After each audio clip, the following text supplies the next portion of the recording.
কিন্তু আজকে দেখুন, নারীরা যে সমাজে এসে নেতৃত্ব দেয়, যে সমস্ত নারীরা এসে লক্ষ লক্ষ পুরুষের সামনে নেতৃত্ব দেয়, ওই দল আমরা চাই না।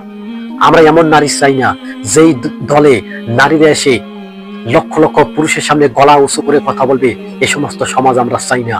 আমরা এমন একটা সমাজ চাই যে সমাজের ভিতরে নারীরা থাকবে পদ্মাশীল, নারীরা থাকবে পদ্মাশীল, এমন এমন পদ্মাশীল থাকবে যে সমস্ত নারীরা যাতে পুরুষের মাঝে এসে নেতৃত্ব দিতে না পারে।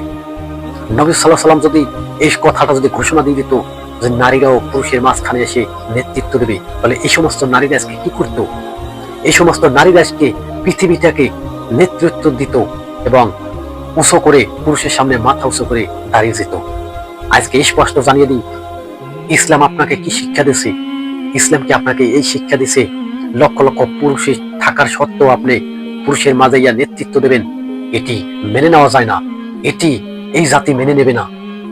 নবীর শেষ নবীর উম্মত নবীজি সাল্লাল্লাহু আলাইহি সাল্লাম স্পষ্ট বলেছে, এক শ্রেণীর নারীরা জাহান্নামের ভিতরে যাবে এবং নবী সাল্লাল্লাহু আলাইহি সাল্লাম নিজে দেখেও এসেছে। এই নারীরা কারা? এরা কি সেই দরজালের অনুসারী? এ কি এই সেই ফিতনার নারী?